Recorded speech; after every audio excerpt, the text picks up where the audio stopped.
Good afternoon and welcome to the Westport Board of Health August 5th, 2024 meeting, which I'm calling to order under Mass General Law, Chapter 30A, Section 20F. This meeting is being recorded. And please join me in the Pledge of Allegiance. I pledge allegiance to the flag of the United States of America and to the republic for which it stands, one nation, under God, indivisible, with liberty and justice for all. I will note today for the record that Donna Amaral is absent, so it'll just be Phil Weinberg and myself, Tanya Wrighton. And we're going to start right off the bat with a presentation from the public health nurse, Linda Pierce, on healthy eyes. Take it away. Good afternoon. I'm the public health nurse, Linda Pierce, from the town of Westport. And this month I'm doing healthy vision tips. Eat right to protect your eyes. Eat a well-balanced diet, including those rich in vitamin A, green leafy vegetables, kale, spinach, collard greens, Swiss chard, sweet potatoes, carrots, pumpkin, mangoes, papayas, fish, liver, eggs, and milk. It can help to prevent macular degeneration and cataracts. It helps filter out harmful light rays that cause free radicals, damage to the eyes. Have you ever seen a bunny wearing glasses? Get moving. Exercise gives you a healthier body weight, which can help to prevent diabetes that can lead to vision problems. Speak up if your vision changes. Has your vision become blurry? Do you squint a lot? Wear your glasses. They help your vision, especially when they are clean and free from smudges, and store them properly when they are not used to prevent scratching your lenses. Keep germs away. Always wash your hands when touching your eyes or putting in or removing your contact lenses. Wear protective eye gear when playing sports, mowing the lawn, or using any chemicals.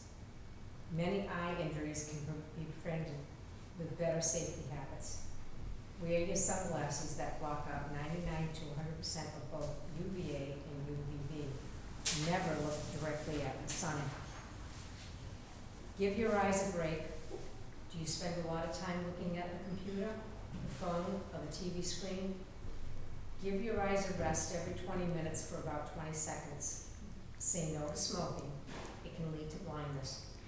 Does anyone in your family have issues with their eyes? Talking about eye health with your family can help you all stay healthy.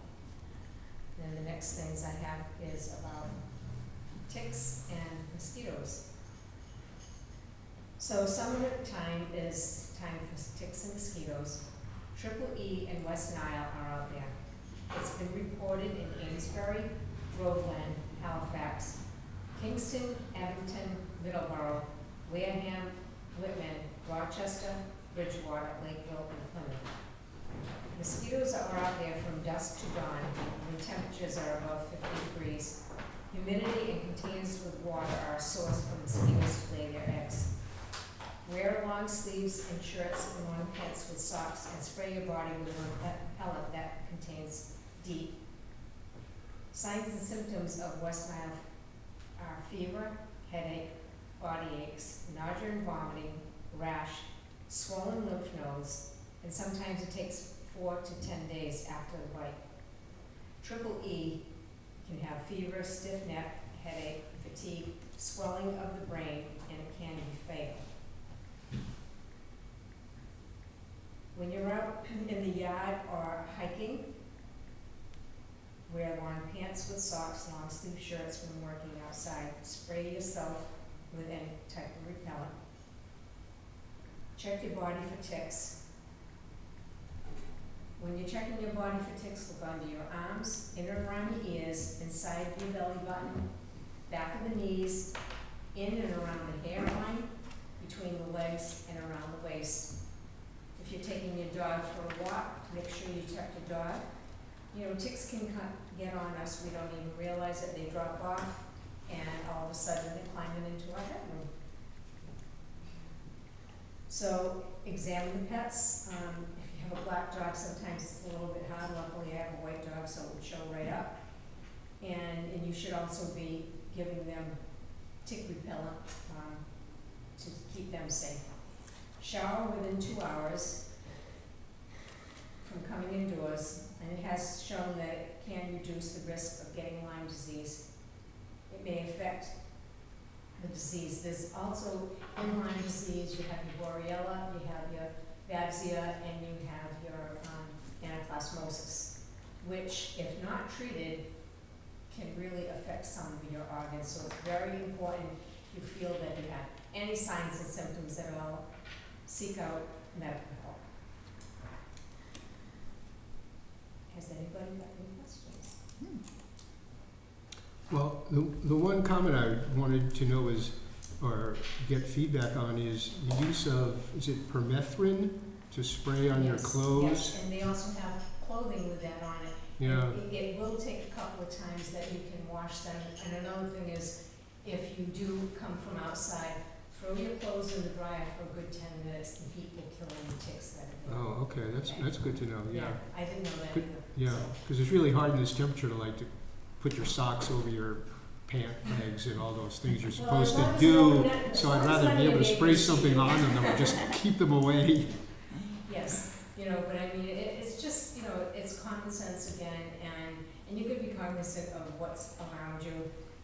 This humidity is really bringing in the mosquitoes and the ticks, and, in my own yard, the deer have been eating and the bunnies have been eating everything, which I don't care about, but they also bring ticks, and so, we Yeah. need to keep safe. There's so many things when I do any inspections with the different parts of the Lyme disease. People sometimes poo-poo it and they don't go to the doctor till 2 weeks. Well, you're already 2 weeks that you should have been getting some medication, because it can affect your heart. You can go into AFib. It's so many things that can happen that people don't take into account that can really be something they'll carry for the rest of their lives. So is- Yeah, So then my next blood drive is on August 29th at White's of Westport. It's going to be from 2 p.m. to 7 p.m. If you want to donate, please register online at the American Red Cross. And thank you for listening, and I hope that somebody listens and takes care of themselves so they're good and healthy. Thank you very much, Linda. Always appreciate it. Do you want to do all of next, or you want to do your report first? I can do my report first. Okay, just one. Go ahead. Okay, so just an update that the DPH reported 15 triple E positive mosquito samples from Barnstable and Plymouth counties. Risk levels in the region are now elevated. DPH also reported 48 West Nile virus mosquito samples collected this season. Personal protection measures are recommended due to the early season arbovirus detections and above average mosquito vector populations across the state. All this humidity and rain that we've got, it's just really increased the population of mosquitoes and the ticks. So with the FY25 state budget, which was signed by the governor on July 29th, the Massachusetts Department of Environmental Protection will finally have dedicated funding to explore how best to ensure safe drinking water from private wells. The agency will receive $100,000 to conduct a study and make recommendations for a statewide program to ensure that drinking water from private wells is safe to consume. This study represents an important step forward in developing a statewide drinking water program for private wells to ensure that all Massachusetts residents have access to safe water. And there's a full press release that can be viewed at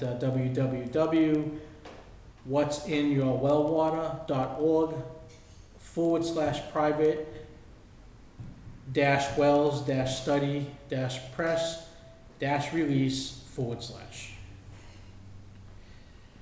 As Linda mentioned, the blood drives are scheduled for the summer. They will be held at White's of Westport from 2 p.m. to 7 p.m. The next one being August 29th, and the one after that for September 19th. And August 31st, 2024 is International Overdose Awareness Day, which I will hand off to Olive to speak about.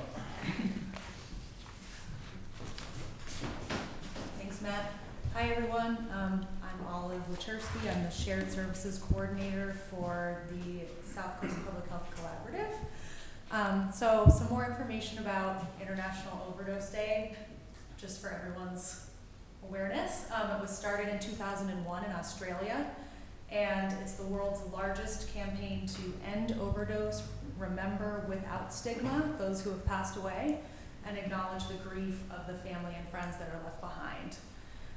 So really they want to provide an opportunity for people to publicly mourn loved ones in a safe environment, some for the first time without feeling guilt or shame, to provide information about the issue of fatal and non-fatal overdose, to send a strong message to current and former people who use drugs that they are valued, and to inform people around the world about the risk of overdose. So there are events happening all throughout the world, all throughout the country, all throughout the state of Massachusetts. The ones that are closest to us here in Westport there's an event in Dartmouth on August 29th and one in New Bedford on August 27th. And for more information about those events or any other events nearby, you can visit overdoseday.com and go to the events page, and you can see every event that's been registered on the website. Any questions about that before I move on? Okay. So I'm also here to talk about the year in review that we have had with the South Coast Public Health Collaborative, thanks to the Public Health Excellence Grant that we are recipients of. So I'm going to kind of go over FY24 and talk about all of our accomplishments and then some of our goals for FY25. So I'm going to start off with health agent requests or inspection requests. Olive, can I interrupt you for a second? Sure. Can you just, for the audience who may not be aware if they're watching, Yeah. just summarize the member collaborative, Yes, I'm member sorry. communities and stuff? Yes, no problem. Sorry about that. So the South Coast Public Health Collaborative is 6 communities, with the lead community being Westport. The other communities are Marion, Mattapoisett, Lakeville, Rochester, and Freetown. And so all of us work together to share public health services and resources, and the Public Health Excellence Grant allows us to really kind of provide more services and share more things than we would be able to if we were all working on our own. So one of the things that we share is health inspectors or health agents. So we have created a system to request those agents. We had 64 requests total in FY24. Only 3 of those were unable to be accommodated. So I feel like that's a pretty good ratio. Marion and Lakeville made the most requests. Marion made 19 and Lakeville made 21, which makes sense because Lakeville hardly has any staff. Freetown made 9, Mattapoisett made 5, and Rochester made 10. And the most common requests were for food inspections and office coverage. Something else that we can do with this Public Health Excellence Grant and all of the communities that are a part of our collaborative are trainings for folks in the vicinity. So we hosted 4 trainings in FY24. There was a ServSafe training, which is a food protection manager certification, and we had 18 folks attend. We did one for housing, so minimum standards for human habitation.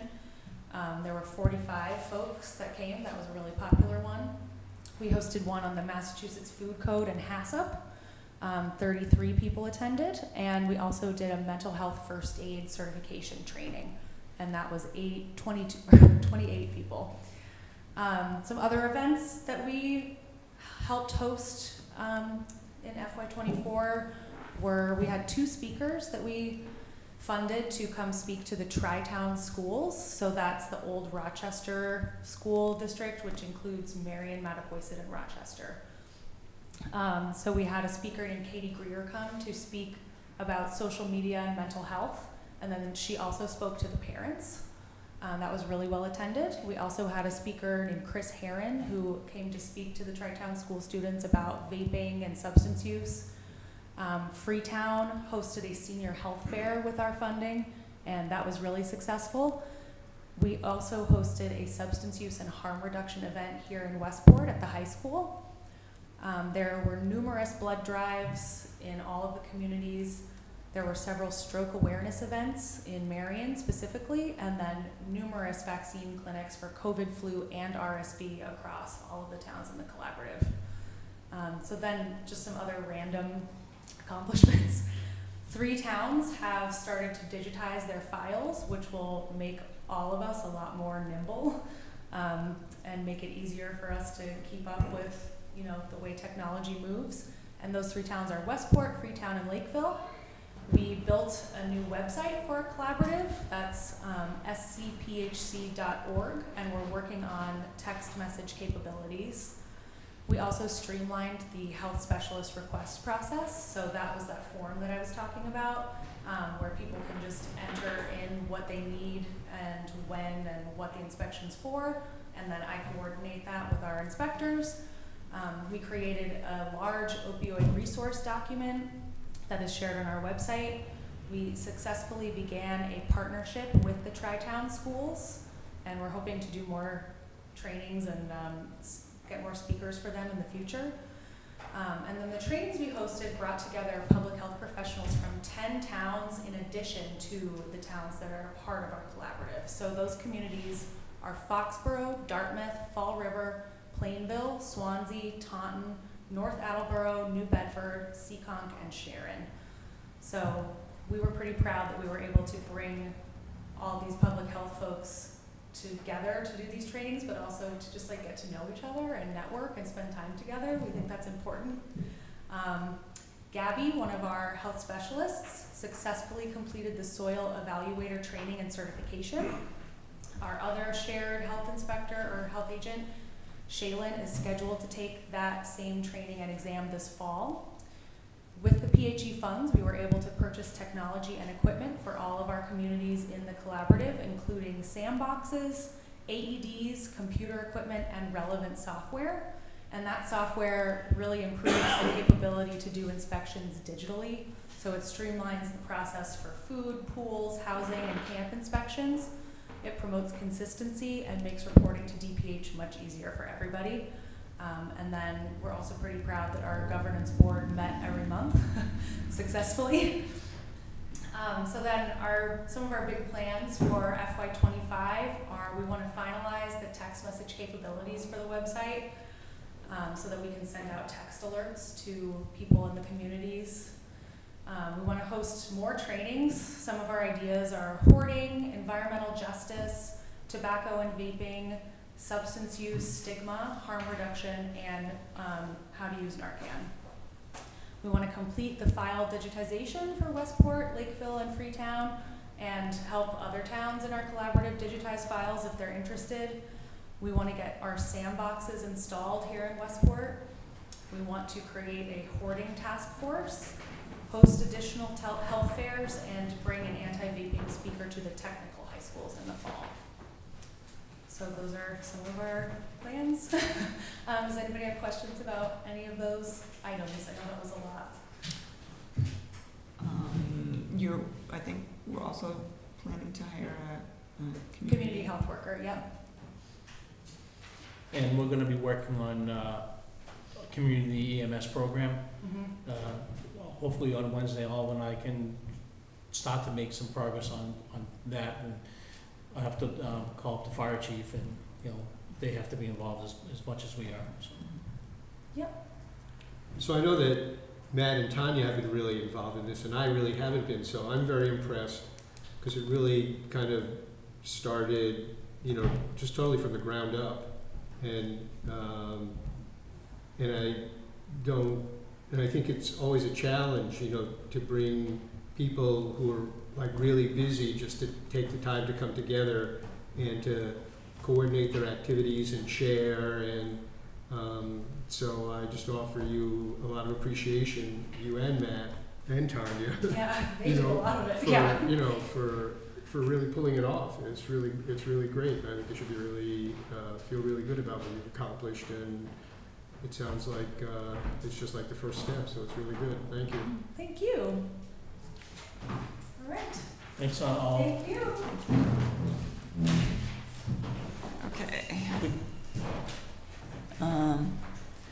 we have time to review the director-approved plans. Yeah, sure.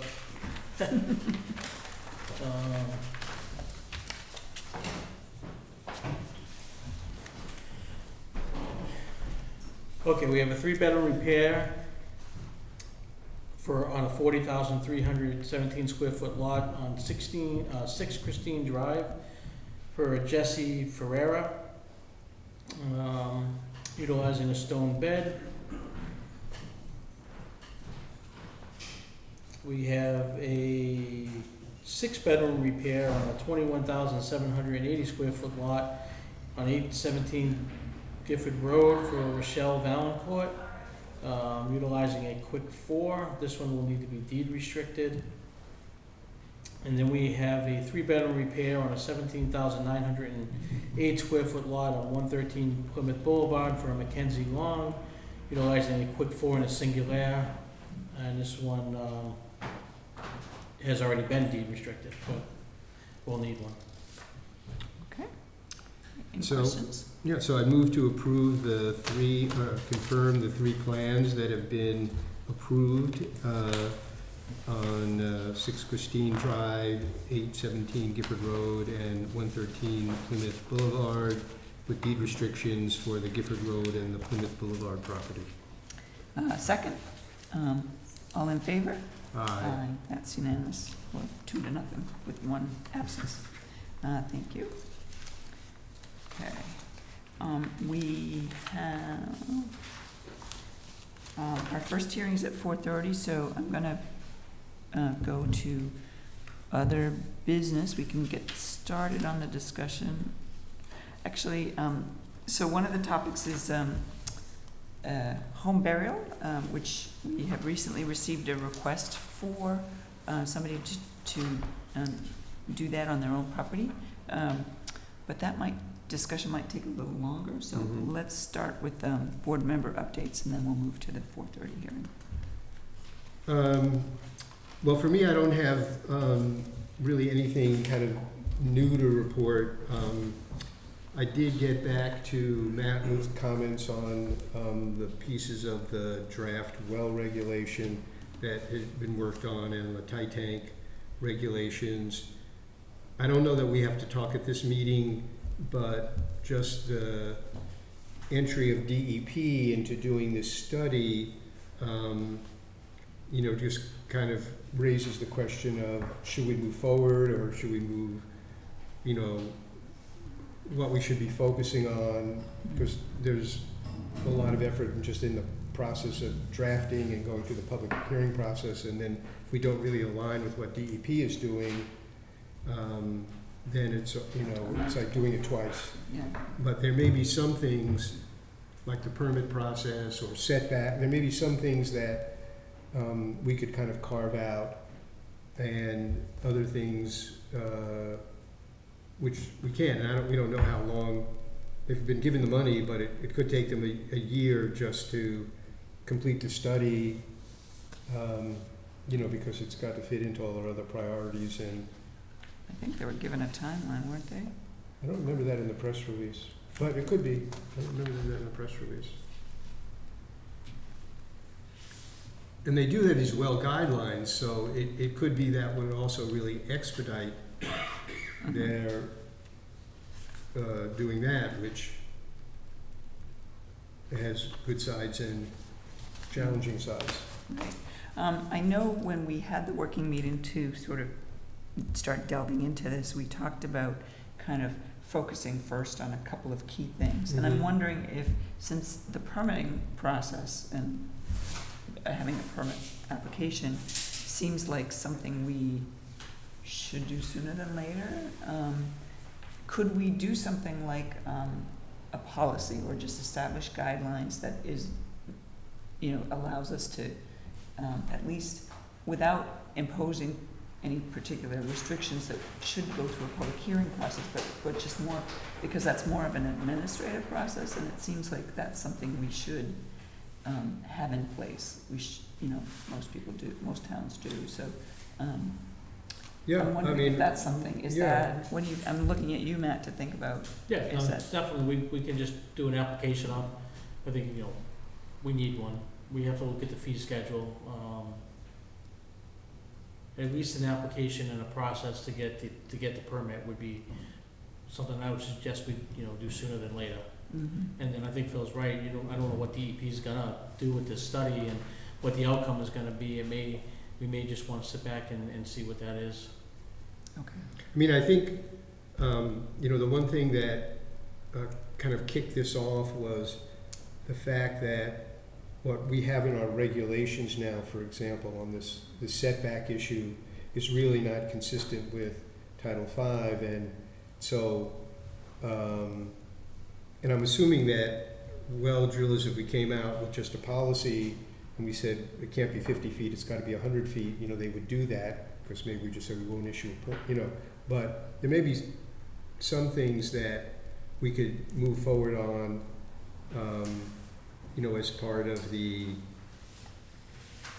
permit process, and then kind of clarifying what the setbacks are. It might be worth doing in a regulation, which is also, because if we're gonna charge a fee, I don't know, so it's worth having a more robust discussion about, but, yeah, I think doing something is better than doing nothing, and some of the more or the more intense issues about construction and other things that DEP may get into. Mhm. And the piece that I think that Matt and I were going to kind of tackle next, which is the monitoring and the well testing. And again, I don't think it would be that difficult to kind of clarify what's now in our regs, which to me is kind of ambiguous. Mhm. To make it more clear, to the well drillers and also to the general public about what it is we would like to see by way of data to approve a well. Mhm. But I'm open to the policy idea Yeah. as well. I just don't want to. Well, it sounds like we should have a further discussion and Mhm. maybe decide which path we want to pursue, but that it sounds like there's enough areas that we should at least do one level or another. I mean, Right. that Yeah. We started the Yeah. process, and we shouldn't just Yeah. sit back and wait for DEP, Right. because that might take a while. Right. I mean, we could put the pieces together and then just figure out what do we want to label things, and then and then maybe by that, time, if we're, talking about kind of into the fall, we could, reach out to DEP or the Southeast region, and just say, okay, what's your timetable now that you've had some time to do this? Because we're at this point, and, if you're going to do something in the next 60 or 90 days or whatever, but if it's 3 years. see you 2025, and then of course they have to go through a big public process themselves, because knowing just in the scanning that Matt and I did, there's a lot of inconsistency when you really bear down to the details between all the communities that, have private well regulation. So if DEP is going to try to herd all these cats into one thing, that may take some time. Okay. All right, and then it sounds like you have some comments on the tight tank. We don't need to get into that now. We've got another hearing starting. Right, yeah. So we should plan, I don't know when Donna gets back, but plan a working meeting end of August, beginning of September. Yeah, so didn't feel I needed to get to it now, but there's a chunk of time in the middle of September when I'll be out of the country. Oh, Yeah. darn. And, Oh, good. I hope you have a fun trip.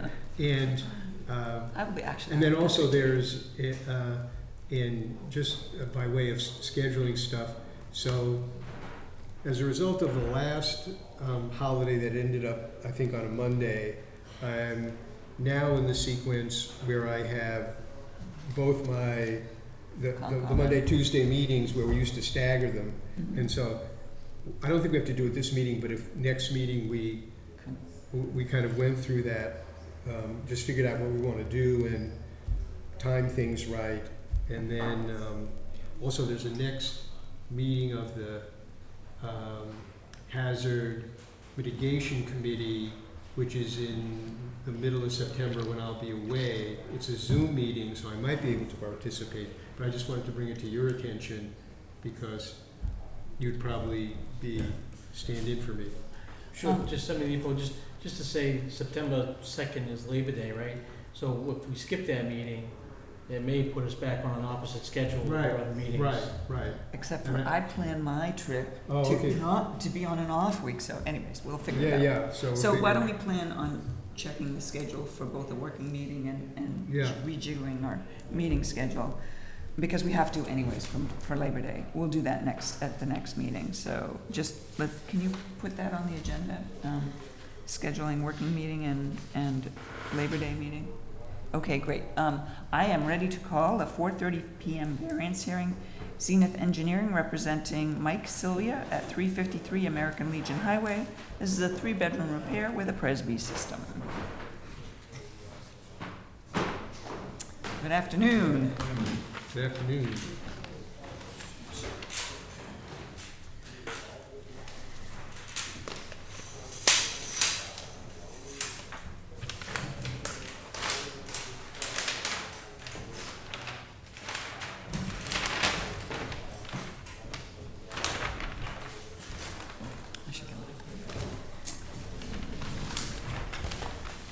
Good afternoon, Phil Becker, Nowziger from Zenith Consulting Engineers. So we're here for you a 3-bedroom septic upgrade repair at 353 American Legion Highway. So currently, obviously, it has an existing failed septic system. We did the best we could to place it on the lot. Luckily, we were able to get over 100 feet from all our well as well as all the abutting wells, which is obviously always our main goal. We, in turn, because of the high water table and not great soils, we are asking for 3 local upgrades. We are asking for the typical sieve in a wet soil condition. We're asking for the reduction in the inlet and outlet of the septic tank and pump chamber from 12 inches to 1 inch. We are providing the rubber boots on all the inlet and outlet of the tanks, and they're both tanks are also monolithic NH20 loading for buoyancy and just obviously for leak protection as well. And then third is we are asking for a reduction in the water table from 4 feet to 3 feet. The Presby allows 2 feet under their remedial approval, but we tend to try to not do that if we don't have to. So we're asking for the 4 feet to 3 feet in this case. And that's really about it. I'd be happy to answer any questions that the board has. Great, thank you. Thank you. I'm going to turn first to Matt for your I don't have comments. any questions. I looked this over a few times, so everything's good. That's good enough for me. I just will record that this was one of our, this has nothing to do with you, not to worry, one of our unknowns in our database. Oh, So we okay. can knock Great. that off the list. Now we know what's there. And It's a good thing. we don't have to worry about that. I didn't have any other questions either, so. All right, so I will move to approve the plan for Mike Silva at 353 American Legion Highway, a 3-bedroom repair on a plan dated July 10th, 24, with local upgrade approval as set forth in the plan regarding separation between the inlet and outlet tees of the septic tank and the pump chamber, a reduction in the depth of groundwater from 4 feet to 3 feet, a sieve analysis approval, and hold harmless agreement. I will second that motion. All in favor? Aye. That is 2-0 with 1 absence. Thank you very much. Thank you very much. Have a good night. You too.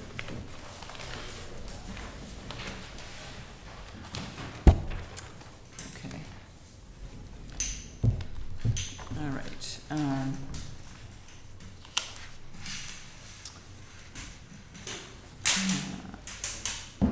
We have 5 minutes till our next hearing. So I don't really have any particular updates? I'm focusing on my conservation burial project, so that's what's been taking up my time. And it'll come sort of up tangentially when we talk about home burial. I can't think of anything else. Do we have any other topics for the next regular meeting? Just 4 minutes. Just a Labor Day meeting and then schedule a working meeting. But from what I'm hearing from all of our schedules, you've gone all of September, Phil? No, just the 13th. So I think we're leaving on the 13th and we'll be back on the 23rd, I think, something like that. Maybe I'm leaving a little bit earlier. Working meeting might not be able to happen until the end of September. Okay, yeah, I'm out. We don't know Donna's schedule. I am out the 18th through the 24th. So I'm not sure if any of our, you guys might overlap on a Monday there. So- yeah, I scheduled mine to be on a Monday that we don't regularly have a meeting, but if we move them, then I'll miss a meeting, so we'll see how that works, and we'll have to check in with Donna. Yeah. Okay, we'll do that at the next meeting. Any other unanticipated? You did not give us any updates on the transfer station. On the transfer station? Just where we're at with the Boy Scouts and stuff like that. Well, the lot 3 for the Boy Scouts and the bike for the Scouts and the bike recycling is looking great. Just a few more things I'm gonna ask Lenny to take care of. I'm gonna go down here tomorrow, see if I can meet him down here tomorrow, and just gotta go over that with him. And the Scouts are gonna move in the 24th and 25th of August. So that'll be done. I mean, if you want me to give a thorough update on the transfer station, we should probably do it after the hearings, because there's I don't even know where to begin with all the staffing issues and trucking issues and stuff that I'm still sorting through. It's probably best that we wait till the next meeting. Okay. When I was there, like there were 3 for a cardboard roll-offs, and 2 were completely filled, and one was like 2/3 filled. So like, Really getting a lot of material in. We are a lot more customers, and I'm hoping maybe at the next meeting all the final numbers will be posted, and I can give a report. I will just say this year was the best year for money that we've taken in. Customer base though has gone through the roof. We really have to come up with an expansion plan, which I have one in mind, but I just need to kind of draw it out and talk to the board about it. Okay, I think we're close enough to, let's see, 4:40. I'm going to call the 4:40 variance hearing. This is Civil Engineering Concepts representing Sally Brayton, owner, and there are some proposed buyers for map 89, lot 113 on Macumber Lane, River Road. This is a 3-bedroom new construction with using Cultec chambers and a singular D-night system on a 24,800 square foot lot. Hi. Hello. Hello. Will Welcome. Smith from Civil Engineering Concepts. With me tonight are Barbara Humphrey. They are got a purchase and sales offer to purchase the property. Sally Brayton is the owner. And we had spoken previously through an appointment about this property and the fact that the entire property is within the AE or BE flood zones. So we've asked for variance because it's essentially if we follow the local Westport regulation that no septic systems can be constructed in an AE zone, we would be able to build on the property and through the manifest injustice clause in the regulations. The site is a 24,800 square foot lot. Bill, I'm sorry, can I interrupt? Can we do the abutter Okay. notifications first? Because I received a call from an abutter This afternoon, he just had received he didn't receive a letter, and received notification, I think, from you this afternoon. Yeah. And so was concerned about the, obviously not timely, so. Yeah, what happened So- was, Explain that, please. in the heat of trying to get this filed, his notice was sent to the property address. He is actually over here, relative to Macomber Lane.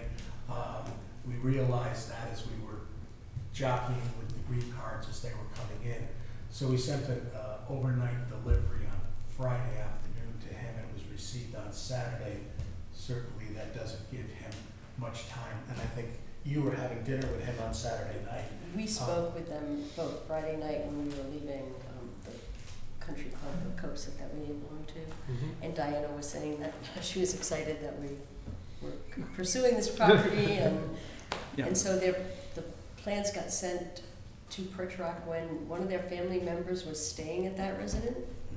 Apparently they didn't tell Diana, I don't know the story, but the papers Failure got delivered to communication. their house and someone didn't take care of Right, it. right. So then I just found out about this morning, so I emailed Diana, following up on our conversation from Friday evening.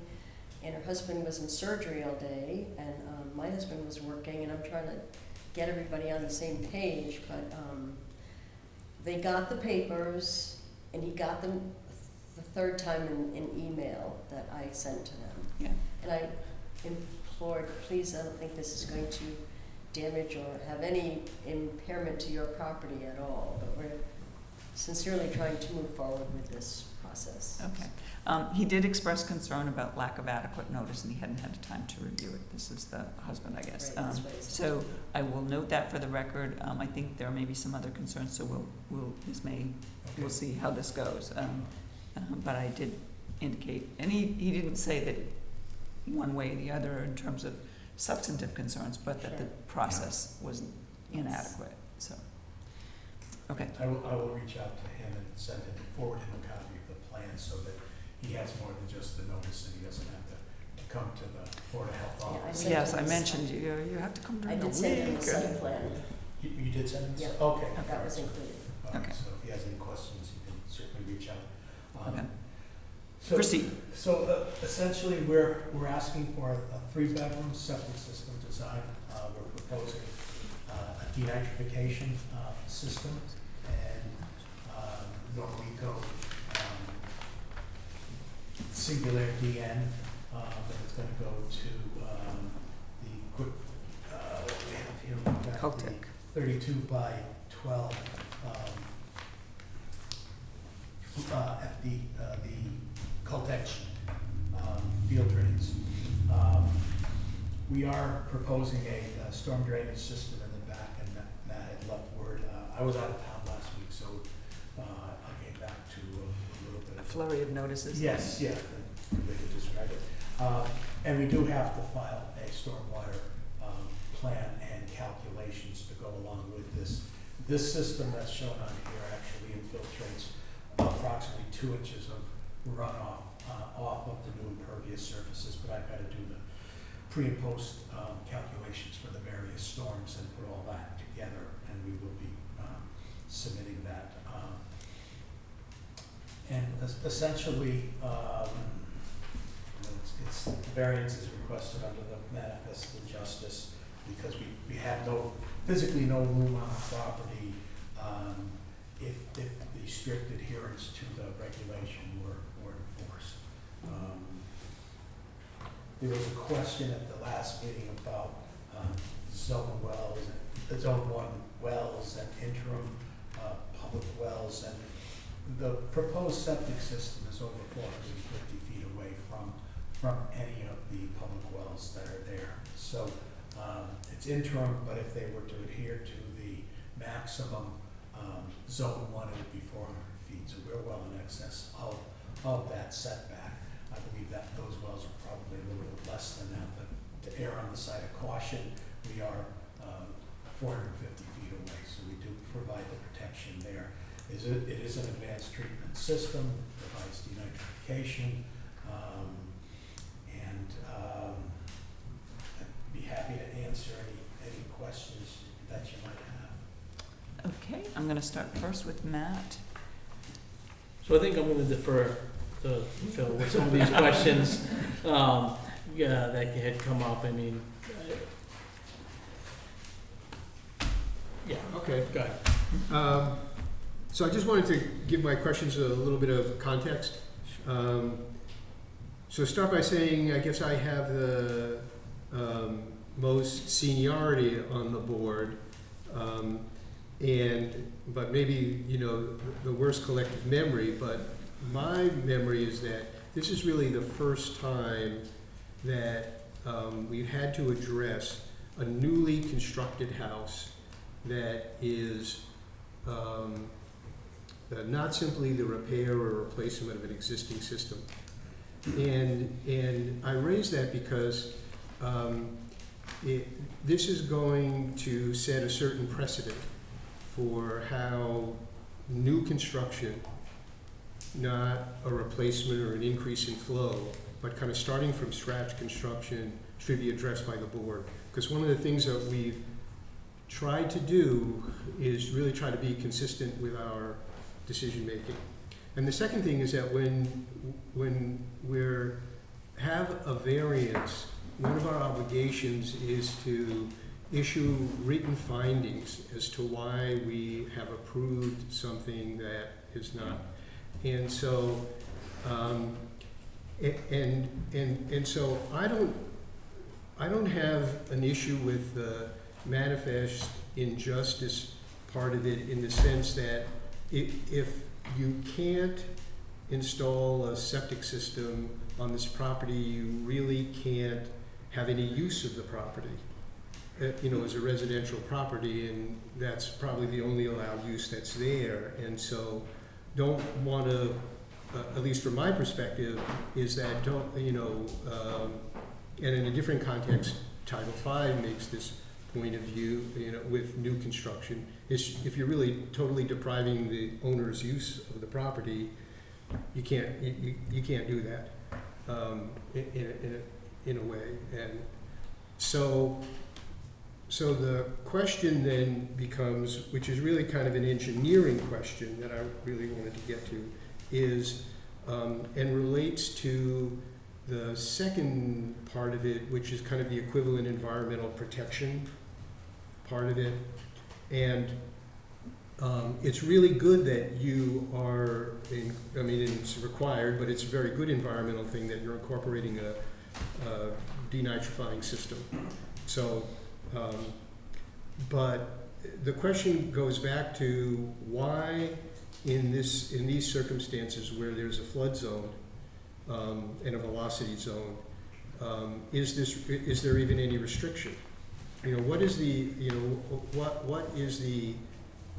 perceived environmental impact that would come from locating a septic system in a flood zone or in a velocity zone? I know you're outside the velocity zone.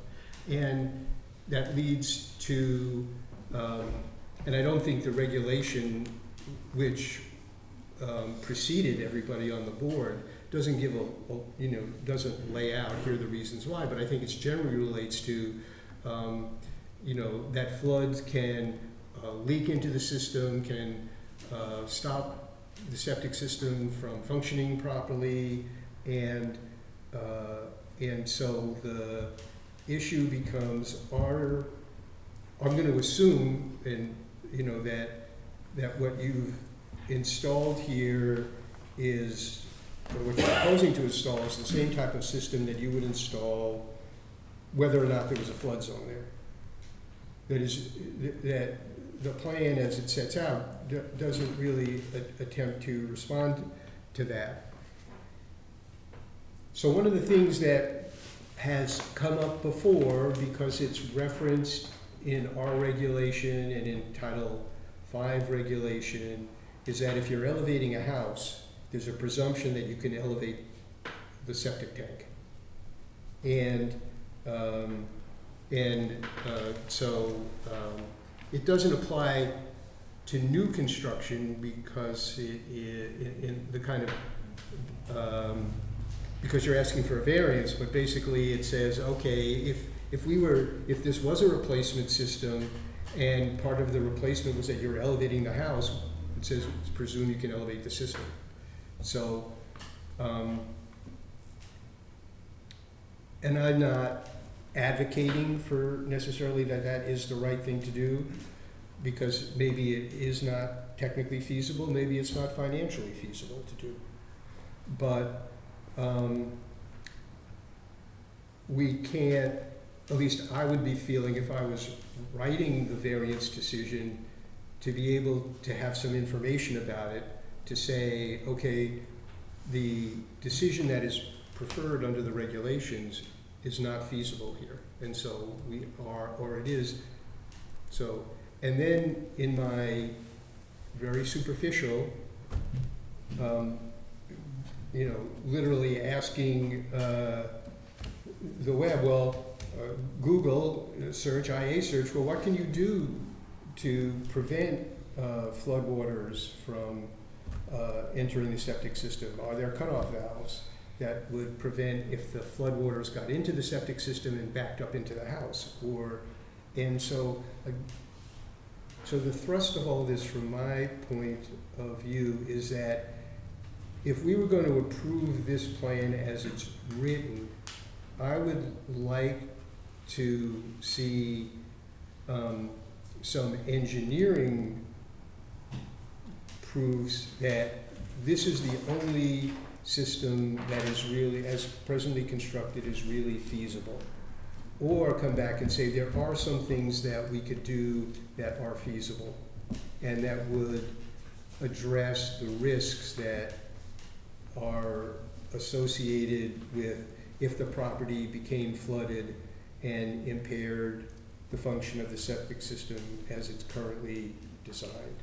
So that's really where I'm coming from. And maybe you can address all that today, or it requires some additional, homework. Yeah. And, but that's where I am. Okay. All right. So that we can issue a written finding that says, here's where we are, and then everybody else who's coming with a new construction project can say, this is what the board is going to expect. The site is, the septic system is in an elevation 17 AE zone, which means it's subject to flooding up to elevation 17. The grade over the septic system is 16 plus, so there's going to be very little water that goes over that. We have designed the septic tank so that it's ballasted, so that it won't float. It'll be a watertight tank. Leaching field, not quite so much, because it's allowing water out. If it gets flooded, it would not. The leaching field itself is over elevation 15, so there's not there's not a lot of water for an extended period of time over those systems. We are changing the grade in the leaching field approximately 2.5 to 3 feet. If you want us to, we could try and bring that up more, but I think we've tried to address that. We've done the calculations for the buoyancy to make sure that if the tank is submerged, that it won't float and then Right. down the river. Yeah. Cool. The house has been designed so that it conforms to the flood zone requirements. The lowest habitable floor will be 1 foot over the base flood elevation. There is a basement in there. All the utilities will be above that. They'll be on the first floor or higher, so that we're not susceptible to the water getting into the building sewer, getting out into the leaching field. We'll have flood vents constructed in the house, so that if the water comes up, it won't put any undue hydrostatic pressure on the building, and as the water recedes, it will allow itself to dissipate as well, again, without having a one-sided hydrostatic pressure that could damage the building.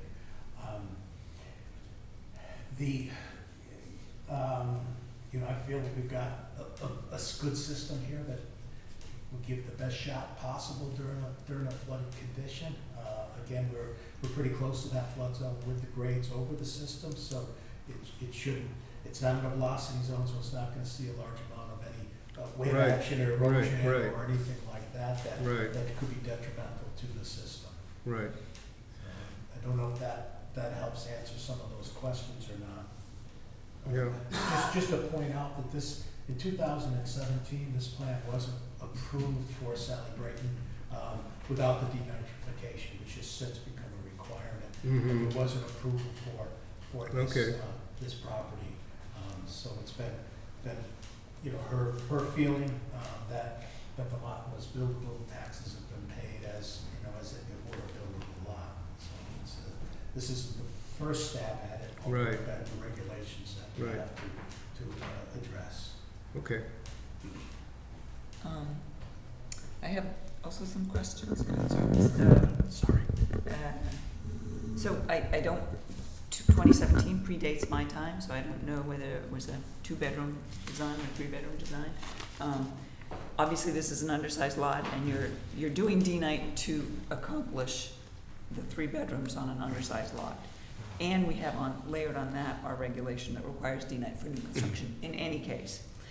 So here's my concern about, and I'm not an engineer, I'm not technical, but as you know,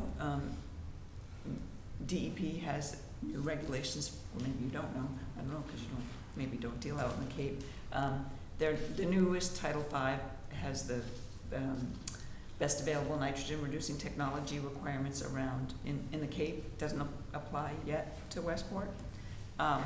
But in looking at that, because our regulation requires 19 milligrams per liter, whether it's nitrogen credit or not, and the best available nitrogen reducing technology that DEP requirement for the Cape is now 10 milligrams per liter. They don't have any systems that in general use that meet that. They have a couple in provisional, but the 2 general use are Septitech and Advantex, and not Singulair. So I looked at the Singulair data from the Mass Tech Center. 38.4% of the time does it meet 19 milligrams per liter out of however many installations they have across the state. So not a great track record for meeting the, and given that this is both a new construction 19 milligrams per liter requirement, and you're sort of doing the 3-bedroom design on the undersized lot, I would ask you to look at, is there,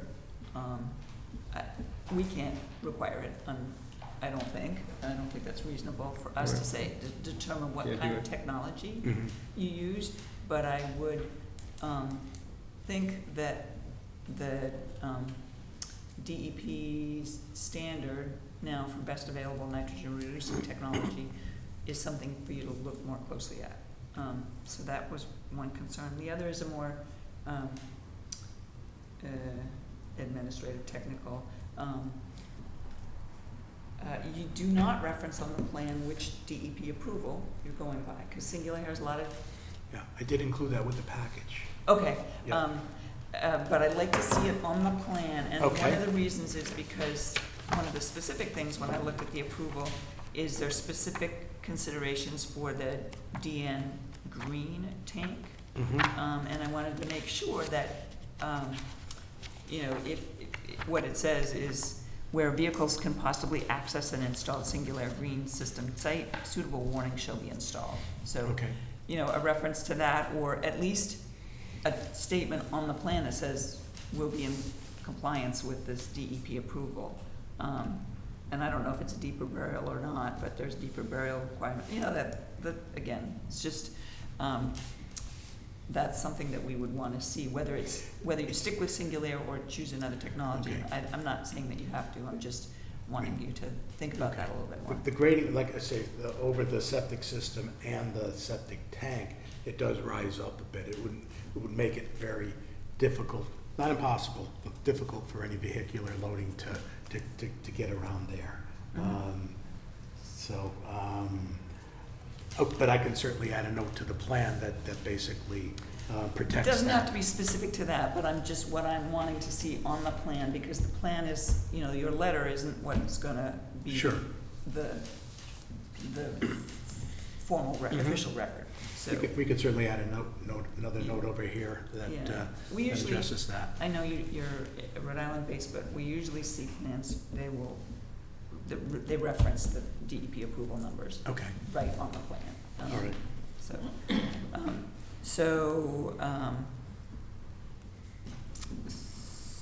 So I'm not sure, where you want to take that comment around the technology, and I don't.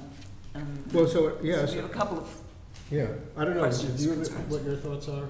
Well, I just wanted to make sure that your feasibility question was answered. Yeah. Was it, you were satisfied? Well, I don't know, it sounded like, and I was just trying to get back to numbers, that it's kind of like, that basically because of the elevation that the tank is in, because one way or another, I think we have to accept that the leach field is gonna be underwater to some extent, but is it kind of like you're saying, Will, that basically that the tank is just about a foot under the level of elevation, or 2 feet? I couldn't. Yeah, 17 is the base flood elevation Yeah. in the AE zone, and we're probably 16.3 Okay. for the grade over top of the tank, so Okay.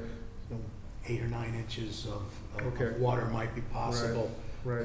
That could certainly be elevated a little bit so that we have that grade of Okay. of That would be good. 17 over the tank, so that Okay. that wouldn't be a difficult thing to do. Okay, I think that would be helpful.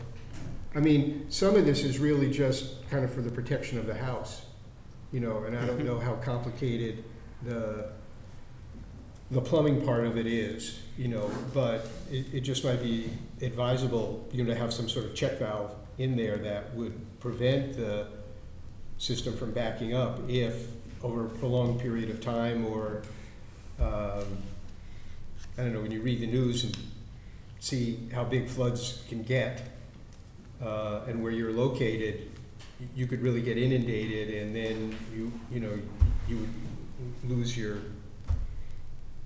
you lose your sanitary systems Yeah. for a while until, the floodwaters subsided. So it's and I think it's not a vague environmental issue, it's more the part of the public health that says, we want to make sure that houses are, occupiable, and the septic system, and that. We could sanitary. certainly incorporate a valve on the building sewer in the event, certainly Right. if there's a hurricane, we're gonna have a little bit of forewarning. Check valves and solids and things like that don't really work well Okay. together, they tend to Yeah. plug. So my preference would be to have some sort of Yeah. a wall valve or a valve that will, we can secure that so it doesn't find its way back into the house. That would be good, okay, yep. So it seems like there are a few technical things you need to address in the plan, and you have to do the stormwater calculations anyways. What it would be helpful is then to have, I know you've given us a narrative about the elevations and so on, but in terms of us writing a variance. And then also, given the concern raised this afternoon by the abutter, what I would suggest is a continuance for 2 weeks, so that we have, an updated plan with the citations, the stormwater calculations, and the narrative around the elevations, and your assessment of the best available technology.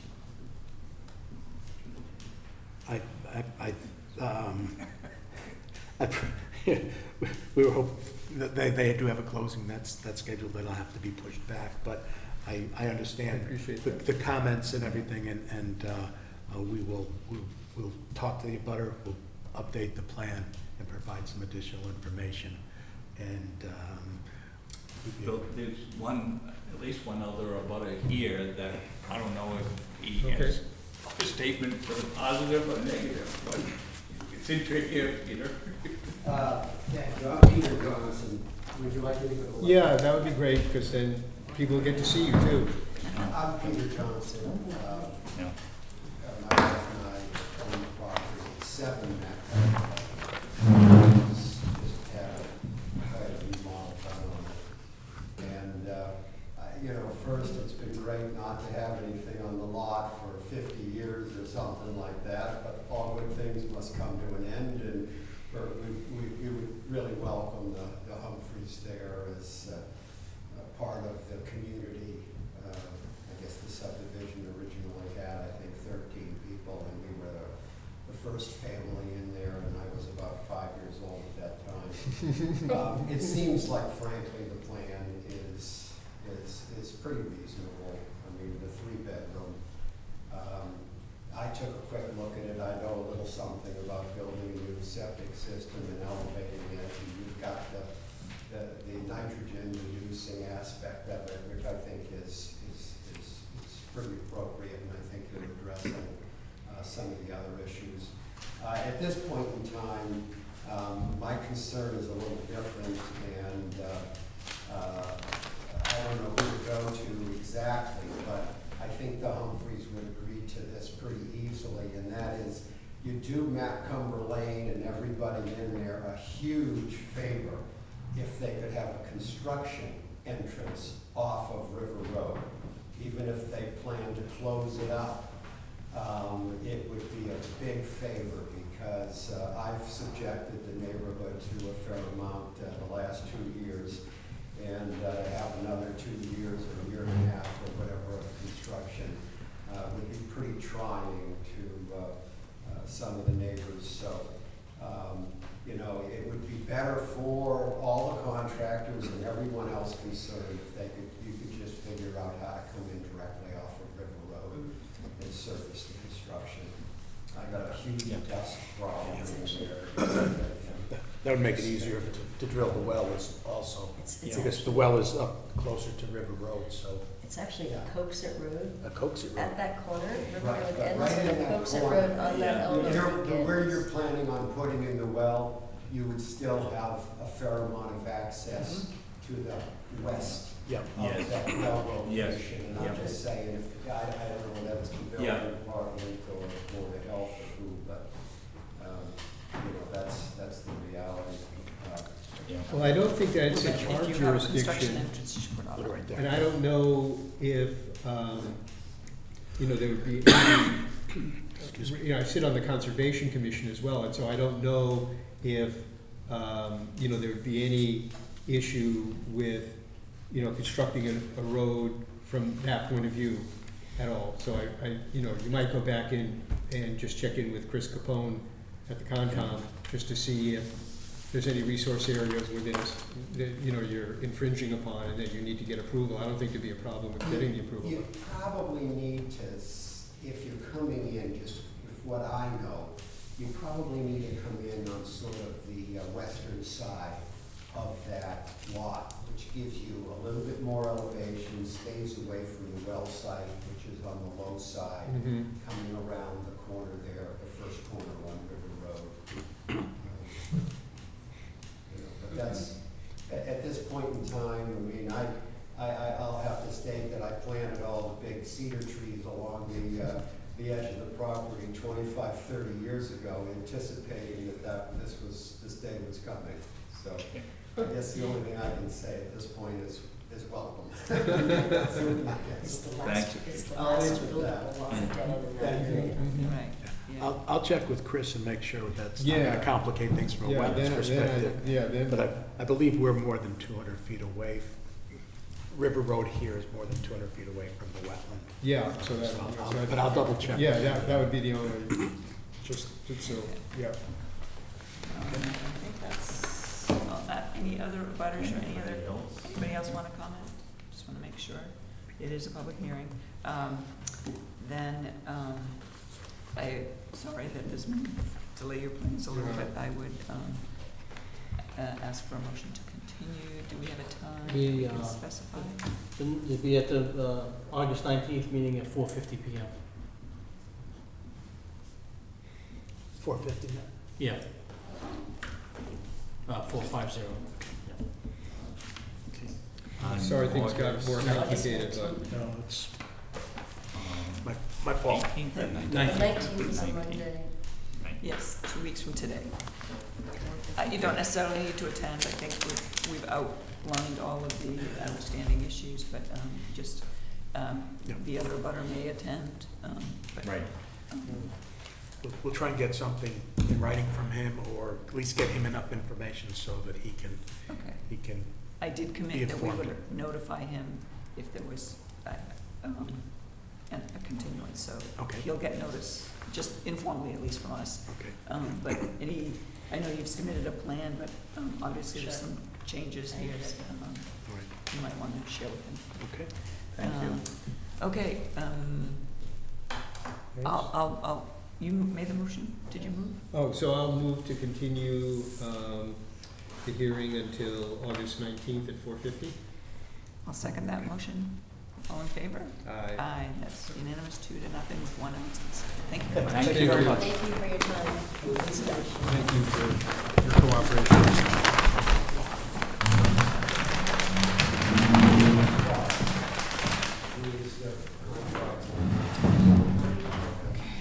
Thank you. Bye. Okay, I'm going to call a 4:50 PM discussion. Glenn Potter representing Alex Kraft at 10 Hillside Road, a proposed 5-bedroom system with a BSF and Advantex using a derelict fee statute on a 880 maybe square feet lot. Missing a digit. Good evening, Mr. Potter. This is just a discussion, not a formal hearing. Yes. You cornered the derelict right-of-way cases as far as I can tell. I know, yeah. It was a good lookup. Anyway, what happened, we've been here several times, and I finally come up with a solution.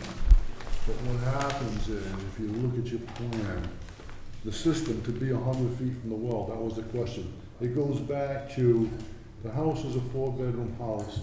There was a guest cottage to the west of the property, on the west side of the property, and that's tied into the house. But they gutted it out to refit it, but then that destroyed evidence that it wasn't actually a bedroom. So we come back and try to figure out what to do with the septic system. The existing system you can see in dashed lines in the front lawn, septic tank. It's the same location as the proposed Advantex unit. And we managed to get the bottomless sand filter, which is the best solution for this, 101 feet away from the well. So the system ends up being in the right-of-way of Lakeside Avenue. This property owns, of course, the lot that the guest cottage is on, the lot that the house is on, but also the lot that goes down from Lakeside Avenue eastward to the pond. So they do own both sides of Lakeside Avenue, which means that they therefore own the fee, by the derelict fee statute, in Lakeside Avenue. My only question was, in my mind, this ends up at the Yacoxa Club property. Does the Yacoxa Club maintain an access to get to their property? So I, with the help of a land surveyor to confirm my suspicions, they do not have a deed here from 1939 that says preserving nevertheless of the grantor's, except that's the people who originally bought this lot. Right to pass and repass along consequent Lakeside Avenue, as shown on the plan between Atlantic Avenue and other land boundaries, said Lakeside Avenue on the east and west. The shall not use the successor, meaning the club, shall not use Lakeside Avenue as a members' entrance drive. Its members nevertheless having the right to use said avenue as pedestrians. And the grantor agrees that the grantees may erect at their own expense a fence across the northern property line and just leave an open gate or a turnstile so pedestrians can walk through. So this ends up going from the Yacoxa Club all the way down to Atlantic Avenue, about 1,000 feet. And to my knowledge, there's no footpath there right now, so it's not being used with that, but it could be. So this deed and another deed previous indicates that the club relinquished its right to use this as a drive to get to the property, but they did reserve the right for pedestrian traffic. Okay. So the pedestrian traffic would certainly be able to circumvent the system and walk all the way down to Atlantic Avenue. Okay. So that's question number one. Question number two is the original system is 59 feet from wetlands. The proposed bottomless sand filter is 58 feet. So I wanted to bring that to the board's attention. And that's the best I can do for this. Okay, so I had a question, stop. Let me start first with Matt. Do this in the right order. I just did the question about, you say do they own Lakeside Ave, do they own the property, or they just own it because it's a paper street and they own it to the center line? It's a paper street, so they own both sides of it. By the derelict fee statute, they own the property. So There's no one else there's nobody else on the other side, so they would own all the way across. all the way across. I see. Is, And the end of the road, this goes into the 8th green on the Ocoxa Club property. So I don't think anybody wanna be driving into the 8th green, to tell you the truth. So back in 1939, the club sold this property and relinquished the right to drive at that point in time, but reserved the right for pedestrian access from the club property to Atlantic Avenue. So we're not impeding traffic here. is the lot, map 88 lots, I don't know which lot that is. 170, That's 170, this one? yes, is this house Is lot. that a buildable lot? Is that something that could be sold? No, actually, that is wrong, and I've got a corrected plan, but I didn't want to correct it until I found out what the board's thought was on this. They own 169, which is the lot the cottage is on, and this is 170, Yep, and 184 is the one on the pond. okay. So 184, Yeah. is that a buildable lot? Could they sell that? No. Okay. The wetlands line, as you can see, starts here, and then you can't get 100 feet away. I can't get 100 feet away with this. Okay.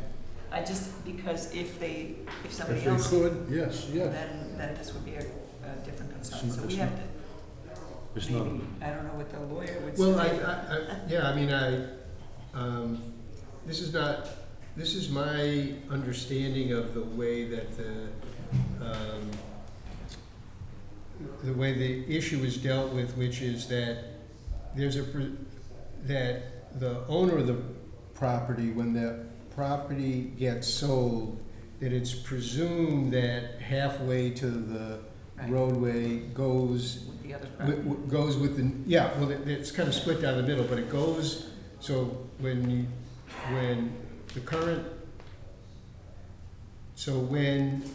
this property was sold, the grantor has the right to retain an interest, a property interest in the roadway.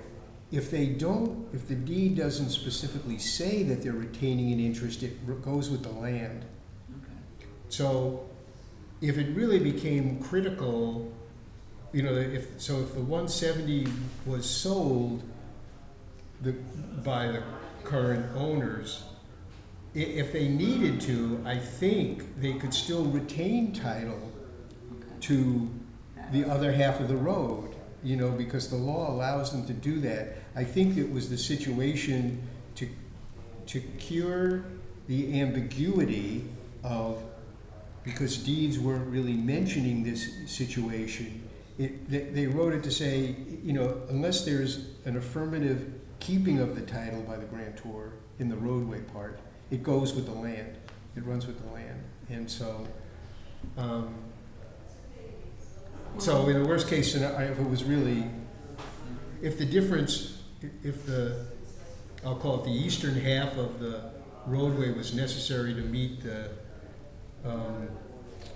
area requirements, if it was, then what the owner should do is retain the right to to his right and to the right of way. Okay. And So he could still give an that easement over it, condition. he could say that other people can use it, Yeah. whatever, but he would retain the right to the property. It wouldn't go with the land if he sold 170. I think that's the answer. I think then we should make that somehow a condition. It's totally unbuildable. The other side, right. The eastern Yeah. side is unbuildable. Okay, well, Is there anything worthwhile recording somehow that, I mean, you'll have to put it, Good, I suppose you could- well, I feel like I wanna have something, Yeah. you know, to protect them. To say, well, it's sort of, it's an encumbrance, sort of, on the right of way that should be, documented. Not, I mean, it's documented in our records, but is there a way to document that in the deed? I just feel like I would feel more comfortable if they had, I don't know how to do that, I don't know if that's possible, I don't know. well, for our purpose, when the plan officially comes in, that we could condition the approval of the plan on the owner of 169, is that the owner of the? 170. So this is 170, this is 184. The Okay, Palm lot's 184. oh, So okay. one, Well, that, you know, that, 170 retaining the, right, that retains, will retain, will retain ownership of the, in perpetuity or something. of the right That of way. goes you with know. lot 170 somehow. So we could work up some language that would be acceptable, or Len could come and, propose some, that, so that the owner understood what was going on. I don't care. But I think as long as, yeah, I don't know, I don't wanna really lawyer it out. I mean, I guess you could just say, in the event that he sold it, he sold the eastern property, that, he would retain the right of ownership in the right of way. I guess that's what you could do if you were that concerned about it. Just some way to retain, About, yeah. I mean, it is.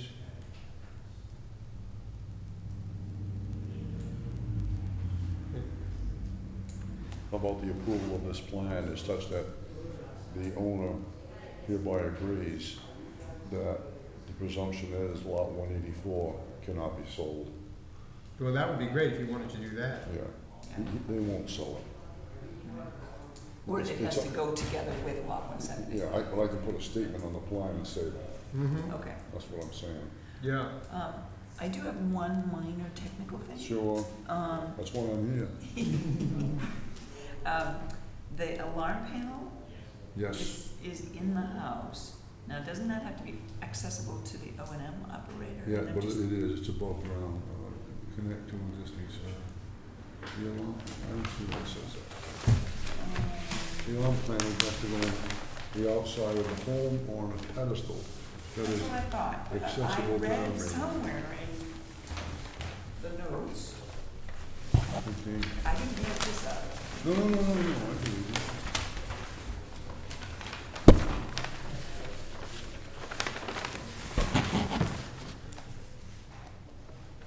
Yes, these plans are as simple as mine. Control panel, okay, number 10, under pump notes.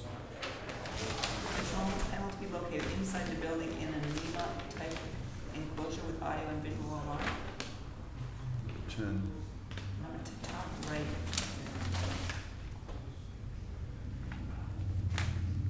I don't see it. Right. No, oh, no, so page 1. Oh, page 1. Oh, wait a minute. Do you have a different? Oh, sorry. It's right next to the locust. I'm right, yeah, it's Right right next to the locust. I'm reading it right here. Number 10? But you've got a different There's a version. different plan. Okay, well, I got it. Right there. Oh, I see, okay. Control panel be located inside the building in a unit-type enclosure? No, that shouldn't be. It has to be accessible from the Right. outside, Yep. either on an individual pedestal in the area of the unit or attached to the home. Right. So, can we correct that? I will correct that, number 10. This must be the earlier version that we have. I'll fix that, but, I mean, it's, of essence, the system is the same system. Right, it was just, Yeah. I didn't want, there to be I a agree. problem down going on with a contractor, building something and then the O&M operator saying, oh, I can't get the No, I agree with that, that's not correct. Because the event tax people, anybody maintaining these needs to access the panel directly. If there's a I know. problem, if people don't have to be home, there's a disconnect switch and they do their work. Right, that's what I got in my We front do yard, so. the same thing with a simple pump. We put a pull switch inside the manhole so that they can shut the power off, pull the pump, test things out, and put it on. Okay. Unless the breaker goes in the house and it's different story. All All right, so I'll do that, note about that 184, and I'll correct this. Okay, Okay. otherwise I'll also make a reference to the deed, 1939 deed that indicates that. any other questions or concerns? No. I think if we have that, we can proceed. This, I Okay? think this wouldn't need to come before us, other than, it could come as a director approved plan, or is there a variant? Yes, okay. There's no variance, No, no. So it can be director approved, yeah. okay, so, All right. not that we don't like to see your face here, but. I know, well, that's okay. Better. Okay, thank you very much. I don't mind not coming. I'll look, I read your email, I'll talk to you tomorrow. All right, that's fine. Yep. Okay, do you sign? Great, thank you. So can we visit the home burial guidelines? Oh, right, yeah. Sorry, you're ready to go. No. And the reason there's some urgency to this, or not urgency, but some expeditiousness would be appreciated. We received a request last week from a property owner in Westport who is planning ahead, would like to establish a home burial plot on his property, and wanted to know what the process was. And I said, well, we don't have a process yet. And what are the requirements? He indicated he had done some research himself, so he understood that he had to come before the Board of Health. So let me just walk through, and then, chime in as you have concerns. I know Matt has already raised one at least. So I used, as you can see on page 2, the references I went to were the state website for information for local boards of health on home burials and green burials. So they have a specific web page on that. And then a general consumer guide for families, if they want all sorts of, home involvement and or family involvement and aspects of post-death burial management. I also, if you remember, I went to a green burial workshop with MHOA in May, and there was a presenter from Orleans who had a slideshow. I looked at that. Re-looked at those slides, and I included one of the slides was this their policy. Those were the sort of the references I used, and I looked at the statute. The basic 4 steps. There's really a 5th, but I don't know that we can get involved in that. But we have to approve the site after a hearing, and so I think you're the one who mentioned about butter or not, so that's a question we should address. to assess the suitability of the location. DEP is supposed to review even if the local Board of Health believes that the site conforms to any DEP requirements in terms of protection of drinking water sources. And the Select Board also has to approve the home home burial plot. And if it's approved, they have to file a copy of the site plan as an addendum to the deed and record it at the Registry of Deeds.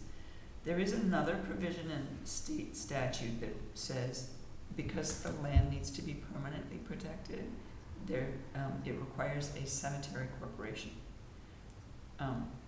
That's outside of our jurisdiction, I think. I don't want to get in that, so I didn't specify that. But that's something that, we can alert people to, but that's not something that we would oversee. These general site criteria I took from a couple of different sources, again from the mass.gov website recommendations, the Orleans recommendations, and some others that I came up with on my own. DEP recommends 300 feet from a private drinking water well. Orleans has 200. I think 200 is reasonable, as long as some of the other concerns we have are addressed, because most, properties aren't that big, and so we want to keep it as a possibility. It cannot be in the riverfront, zone 1, in a velocity zone, or 100 and 500-year flood zones because of course, risk of the bodies being coming to the surface. The slope recommended not exceed 3 to 1 unless there's a satisfactory slope stabilization method. I put in, it wasn't specifically stated anywhere in the DEP guidance, but that it should meet the Wetlands Protection Act setback requirements. Otherwise they should get maybe an RDA, I'm not sure. I threw that in. I also suggested at least 25 feet from any property boundary. The recommendation is if it's less than 75 feet, that the property should be formally surveyed. But I think just from an abutter perspective, you want it some distance away from the property line, because people will be concerned. And maybe it should be more, but I just said 25 feet. Like the Orleans just says if it's less than 75 feet, they have to have a survey, which makes sense if the property lines are not accurate or they don't know exactly. But I think I suggested that as a consideration. The other criteria are not site-specific necessarily. The shrouding or encasement of bodies in biodegradable material, that is from the Orleans policy or guidelines. It's not required under state statute, but I think we would want it in Westport because we have so many private wells and other sensitive resource areas that we should be allowing for basically a natural burial and not have it, a big casket. Covered by 3 feet of soil, that's the recommended depth for natural burials. Usually in a cemetery with a vault, it's 6 feet, but the bottom of the burial excavation should maintain 3 feet of separation. Is that statutory? No, that I got from Okay. From the Orleans. Right. And then for remains of individuals known to have died of a serious pathogenic disease, I think we should have a review again, just because of the public health risks associated with that. It's very rare, but we wouldn't know that in advance for approving a family burial plot, but only at the time of death. So that's just something I kind of threw in there. The approval process, I took from the slideshow from Orleans, what they go through, what their program is. They pick a location on their property and they hire a soil evaluator to conduct a soil suitability analysis, basically like a perk test, right? And then they have to get a site plan from an engineer, with all the setbacks, slopes and gradients, water table, soil class, lot size, kind of all the things we would need to evaluate the appropriateness of the site, Yeah. or the location. They would submit that to the Board of Health for a public hearing. Again, we have to think about a butter notification. And then if we approve, we have to send it to DEP along with the site plan. And if DEP says yea or nay, or says yea, then we would forward it to the select board for their approval. And then they file the documents. So that's kind of, I just looking at my notes, is the number of plots, is that set in the statute? no. Okay. They talk, the DEP had the recommended distances. Yeah, They talk about like an individual plot, a family plot up to 4, or a cemetery, because we approve Right. cemeteries technically, and then the distances are greater. So I Okay. use the 4 bodies as a kind of a frame of reference. okay, And also, just in my research for my other project, they do, sometimes it's only 2, up to 4, sort of is the typical range for that, but more than that, it becomes a cemetery. More than just it's more than a family plot. and then- so, I guess, the other thing that, as you were reading it, kind of jumped out to me where,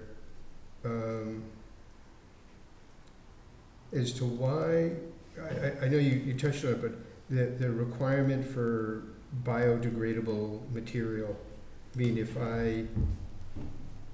if somebody wanted to bury, a relation or whatever, in a, in a metal casket, is it because the fear that the casket is gonna leach?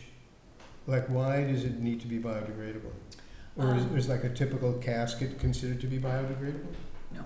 Yeah, so why, where does that come from? That's coming from, it came from the Orleans policy. Okay, And I adopted that, because I think,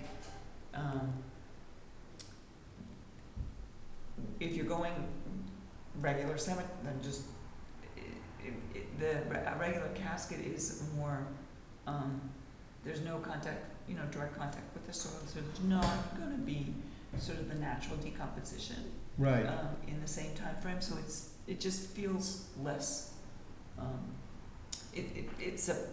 have to admit, it's more of a, personal bias of mine, right. but it's consistent with the Orleans policy. Okay, so- well, I'm not being critical of it. No, I guess it's I could see that the motivation to do it could be that you want to have, the body biodegrade and become part of the natural environment. Or it could just be that the proximity thing, that is, you want it on your property, just the way it seems in the movies sometimes, people, just bury their kin on, they had a family plot and it wasn't, Right. Well, and and back then. there yeah, weren't and many fancy they put them in wooden caskets, Right. as far as I know. It wasn't, they weren't thinking of, and I'm gonna plant a tree here and then the tree will be nurtured, et cetera. I don't know, it Right, seems, historically, of course, before the funeral industry, before the Yeah. late 1800s, it was just a plain pine box in the ground on the family property oftentimes. So this is sort of going back to that. I think, logistically, if you're gonna get a big fancy casket, you're gonna be involving a funeral home. I'm not sure that they're gonna be, for transporting the casket, because you know, I, you it just know, sort of seemed incongruous with the, but it's not, and this is oops, they must have a 6 o'clock meeting. Yeah, historical commission. Okay, yeah. so, I don't, let me put it this way, I don't believe home burial is ever gonna be very common. And I know the person who's requested this has indicated he's gonna use a plain pine box, or that's what his wish is. He won't be alive to tell, so I don't think that would be a concern of his. I did share the draft with him because he's the one who's asking for this, and he was unable to attend today. He said he would be willing to attend to a future meeting, because I said this was preliminary. Donna's not here, this is just getting the ball rolling and discussion, so. Yeah, I would just say, it seemed, I would have difficulty because it seems like such a personal decision to So should we say- deny somebody or to require and say, no, you can't bury,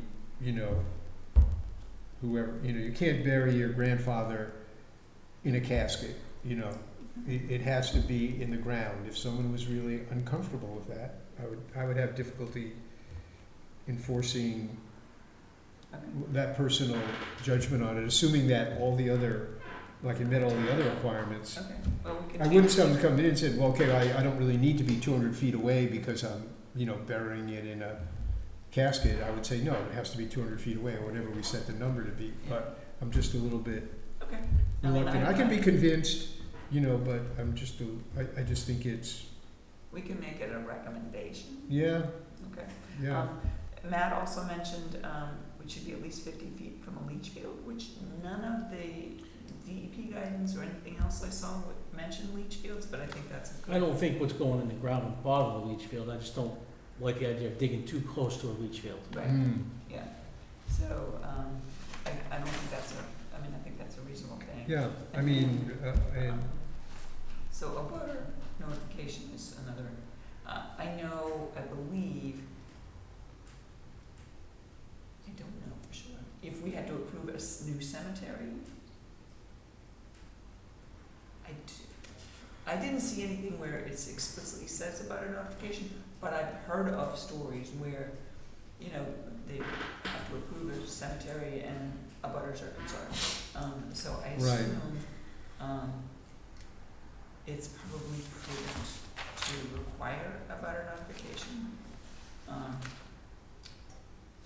And hopefully that,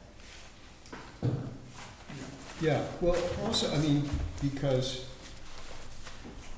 25 feet is not really very far away. or should we make it more? No, I just think that, Yeah. I think it's something, that could be a subject of, discussion between the parties, but it would just seem to be awkward if it happened and somebody came in and said, no one ever told me this, plus, now I have gravestones or whatever that are, I don't know how big this room is, but, it's like 2 rooms away from my, it could be near their house or some other place, so I think it would be good to do it, and then, Well, this was there so I wasn't guess, even a requirement Yeah. anywhere, I'm just proposing it, so it sounds like you agree with, we should have that, at least that. yeah, I think so, unless you were doing it in a way in which, that kind of, like we were setting landscaping requirements that, it had to, the area had to be covered with, bordered by trees or, bushes or something where it was set separate. I don't know. Okay, well, People would start talking about their property values right away. It's like, wait a minute, the view out of my house is, whatever, okay, I think, and I didn't know anything about it. okay. We should avoid that, I think. So I think, I'll, ask Matt to get feedback from Donna, Yeah, and then we'll tweak this a little bit. I think adding the abutter notification, adding the leach field distance, recommending instead of requiring biodegradable. And then, anything else you can think of that we should? no, I think you've done a really good job of researching it, so I think,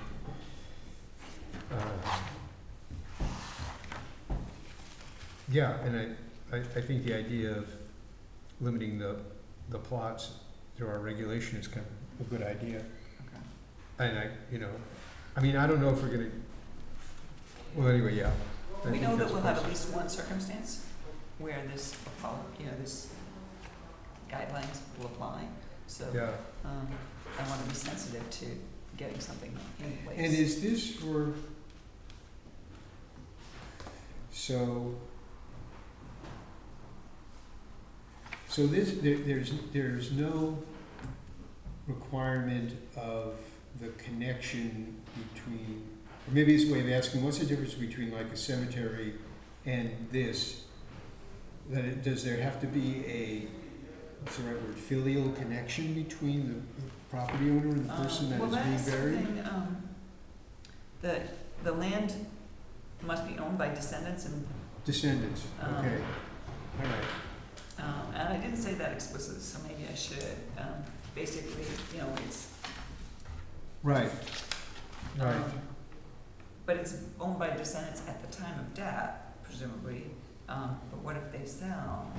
I mean, that encumbrance is on the deed, so a future. Oh, No. I see, right.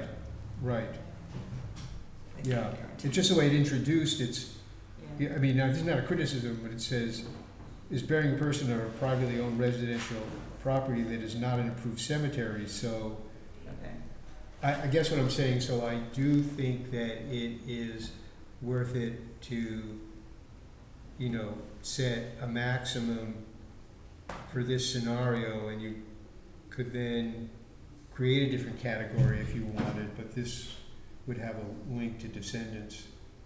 And then, Would this have to go on a deed somehow? Yes. yeah, Okay, yeah, I was gonna say, because if they sell the property, somebody'd have to know. Yeah. Because it is, where the family plot has to be permanently protected, it can't. I mean, there are such things as successive burial rights, but technically they're supposed to establish a cemetery corporation, but I'm not going down that path, because that Okay. seems, way out of our league. Right. We know that there's gonna be another meeting in here shortly, so, unless there's any other business,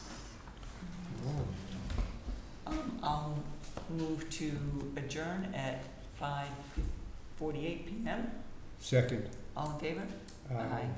That's unanimous. Thank you very much, everyone.